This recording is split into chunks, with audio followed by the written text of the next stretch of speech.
ಇವತ್ತು Monday jeera water ಜೊತೆ lemon ಜೊತೆ ನಾನು ಸ್ಟಾರ್ಟ್ ಮಾಡಿದೆ, ಮತ್ತು ವಾಕಿಂಗ್ ಹೋದೆ, ಮತ್ತು ಮನೆಗೆ ಬಂದು ಯೋಗ ಮಾಡಿದೆ. ಸೊ ವೀಕೆಂಡ್ ಪೂರ ಎನರ್ಜೆಟಿಕ್ ಆಗಿರಬೇಕಲ್ಲ. ಅದಾದ ನಂತರ ನಾನು ಬ್ರೇಕ್ಫಾಸ್ಟ್ಗೆ ಸೋಕ್ಡ್ ಓಟ್ಸ್ ಜೊತೆ ರೋಲ್ಡ್ ಓಟ್ಸು ಮತ್ತು ಮ್ಯಾಂಗೋ ಮತ್ತು ಚಿಯಾ ಸೀಡು ಮತ್ತು ಬನಾನಾ ಜೊತೆ ಬ್ರೇಕ್ಫಾಸ್ಟ್ ಮಾಡಿದೆ. ಸಖತ್ತಾಗಿತ್ತು. ಅದಾದ ನಂತರ ಮನೆ ಕೆಲಸ ಮಾಡಿದೆ, ಯಾಕೆಂದರೆ ಕೆಲಸದವ್ರು ಇಲ್ಲ. ಅದಾದ ನಂತರ ಮತ್ತು ಆಫ್ಟರ್ನೂನ್ಗೆ ಪಾಲಕ್ ಸಾಂಬಾರು ಮಾಡಿದ್ದೆ ವಿತ್ ಸಲಾಡ್ ಆ್ಯಂಡ್ ಜೋಳದ ರೊಟ್ಟಿ, ನಾರ್ಮಲ್ ಆ್ಯಸ್ ಯೂಶ್ವಲ್.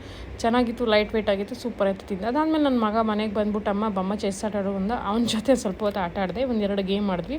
ಅದಾದ ನಂತರ ಫ್ರೂಟ್ ಟೈಮು, ಮತ್ತು ಇವತ್ತು ಪಿಕ್ಸ್ ಇತ್ತು, ಅದ್ರ ಜೊತೆಗೆ ವಾಟರ್ ಮೆಲನ್. ಅದಾದ ನಂತರ ಜಿಮ್ಗೆ ಹೊರಟೆ. ಜಿಮ್ಮಿನಲ್ಲಿ ಇವತ್ತು ಚೆಸ್ಟ್ ಡೇ ಇತ್ತು, ಚೆಸ್ಟ್ ಡೇ ಮಾಡಿದೆ. ನೋಡಿ ನರ್ವ್ಸ್ ಎಲ್ಲ ಹೆಂಗಾಗಿತ್ತು ವೆಯ್ಟ್ ಎತ್ತಿದ ಮೇಲೆ.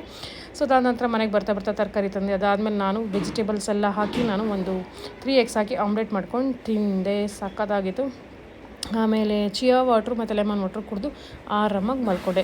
ಇಷ್ಟ ಆದರೆ ಲೈಕ್ ಮಾಡಿ, ಕಮೆಂಟ್ ಮಾಡಿ, ಶೇರ್ ಮಾಡಿ, ಹಾಗೆ